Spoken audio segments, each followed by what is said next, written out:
Your teenage child has been diagnosed with functional neurological disorder, short for FND, and you as a family are planning for a trip. What do you do? Do you have to cancel the trip altogether and forget about it until your child has resolved FND completely, or just go with it? Hi, my name is Dr. Lee. I am a pediatric psychologist and chronic pain survivor myself. My mission is to help teens and their parents resolve persistent physical symptoms such as chronic pain and FND so that they can get their life back and feel like normal again, because I truly believe every teen deserves so much more in their lives. If you're new to this channel, welcome, and make sure to click the link below to grab a free PDF parent guide on how to help your teens at home who is struggling with chronic pain or FND. So let's get to today's video, because it is all about what can you do when you're planning for a traveling with your teenage child having FND symptoms. And I decided to do this video because I was talking with a few families, and it's summer while I'm filming this video, about traveling, and there are so many questions about what to do, what not to do, and whether to even schedule a traveling plan or cancel the whole trip or what. So I figured, let's just talk about it so then you can use this information as a guide to decide what would be the best case scenario for you in particular. All right, so let's get to it. So let me talk about what is FND very quickly. And I have whole videos about what is FND in details, so make sure to click the link below as well. So in a nutshell, FND is basically an umbrella term to describe these cross-wire problems between the brain and the body when structurally there is no damage that you could see in your child's body. And believe it or not, FND is the second most common diagnosis you would get in a neurology clinic. However, nobody talks about it and nobody knows about it. And which, by the way, number one diagnosis that is the most common in neurology clinic is migraine. And why FND happens, it's not just one problem. It's not just one psychological problem. It's not just one stress or one trauma or one this or that. It's a lot more complicated than that. That is why it is a biopsychosocial phenomenon. There's a biological component going on, there's a psychological component going on, and then there's a social component going on. And I also have a video talking more about what goes into each category in another video, so check that out. All right, so now that we have talked about what is FND in the first place, let's talk about the travel plan, right? Okay, so again, it's really hard to have a one blanket statement of, yes, definitely go ahead and cancel all the plan for the summer or for the rest of the year until your child is completely done with FND, all the way to don't even think about it, just keep going. The reality is it's somewhere in between. However, if we just focus on FND, the FND itself is not a medical emergency. Therefore, as long as you guys have a plan ahead of the time, then I would say consider pursuing the travel plan. And I want to talk specifically about if you are flying somewhere, because driving, the road trip is a little bit different in a way that you can stop anytime you want, kind of, sort of, and it's a little bit more flexible, right? Whereas flight, there's a schedule and you guys are up in the air. And so there are a lot of more nuanced things that are less under your control. So I want to focus on a trip that involves flying, okay? So these are the things to think about when you're flying. And then there are a few. Number one, who are you going to travel with? And are they educated about your child's FND symptoms and sort of what to do? And which, by the way, I have tons of videos about what to do as a parent and then for teens. So check those videos out as well. And then if you are flying, then what does the schedule look like? For example, are we flying on red eye, or are you flying uber early in the morning? Because these two things can change the sleep schedule the night before or the day before that, right? So then related to that, can you get good night's sleep? And can your child get good night's sleep the night before or the day before? the flight time. Okay, and specifically speaking, the sleep schedule, can you be as consistent as possible with any other days leading up to the travel time? And where would you be sleeping? Because sometimes you are living kind of far away from the airport, and then you're expecting a super early time flight. So then sometimes people choose to go to the nearby hotel and then spend the night before the trip. So where would you be spending the night, right? So that's something to think about. And then if you are spending the night in a hotel, then would you be sharing a room with other people? Is it just you guys family, or are you going with the multi-families? So would you be sharing rooms with your child's friends and all kinds of stuff? Why am I saying this? Because sometimes, people, well, a lot of times actually, people do get excited about the upcoming trip.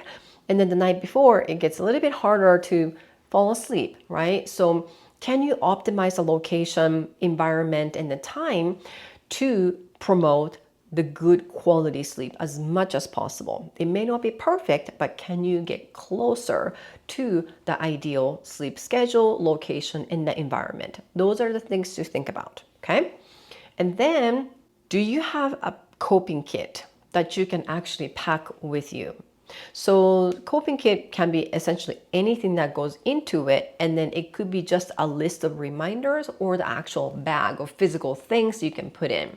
So some of my teens that I work with like to bring fidgety toys and warm blanket, anything that would make them feel cozy and calming and cooling or warming, or anything that makes them feel comfortable, so they are feeling more prepared to make the environment as comfortable as possible.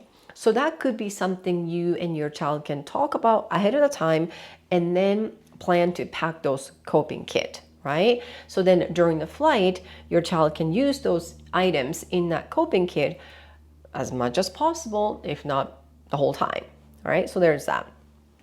And then when you get to the airport, so it depends on the airline companies or where you're flying and all that stuff. But these are some of the things to think about. So when you go to the gate, can you, number one, educate the people at the airline about FND? So no, it's not a medical emergency. No, the pilot doesn't need to does the emergency landing or turn around to go back to where you guys came from. You can just keep going with the plan. And so those are the educations you can give. And is there any possibility that you can actually pre-board or board earlier to get situated and get all the things from the coping kit ready and go to bathroom and all that stuff, so they're not feeling rushed to get to the seat and then just sit down and then just take off, right? So that could be an option that you can ask. The other thing is, again, it really depends on the destination flight and the airline companies and all that stuff, but you can always ask if your child can have a preferred seating area. So for instance, one of my teens that I work with prefers to sit on the window side. And if the airline is not uber crowded and has the flexibility, the airline could have the extra seat right next to it. So then there's some space, or, you guys can sit together, things like that. Again, there's always not necessarily a guarantee, but you can always ask, right? Because the worst thing they can say is no. So that is something to think about. And in terms of pacing, this is again something else to think about. What are you doing with the pacing? So let me tell you what pacing is. It's basically a fancy name to include pre-programmed mini breaks to increase the endurance, so your child is more likely to have sustained energy throughout the time instead of just go, go, go, go, go, and then crash and burn. So can you take frequent breaks before, during, and after the traveling time, right? It's not just a flight time, but generally speaking, the entire time while traveling. You sometimes have to time it to take a break. And then can you also balance the activity with relaxing time? So go, go, go time and then the downtime, right? This might mean that you have to move things around and have those on and off time embedded during the travel time. And here is something that I would say to virtually everyone that I work with. I would rather your child to feel a little bit more courageous and sort of overdue and have a wonderful time and sort of pay the price later rather than being so worried about being active and underactive and continue to feel frustrated and ruminate and discouraged and depressed. Okay, again, not everyone is the same, so you have to use your judgment and then go easy, go slow. That is totally okay. However, if your child is so looking forward to this trip that's been planned for months and months in advance and continue to talk about it, then I would say consider leaning towards going to the trip, but plan ahead of the time. So at least you and your child would feel a little bit more prepared, which gives you a sense of being in control. And for you as a parent, what can you do? Well, I have some advice for you. Number one, are you also getting a good night's sleep?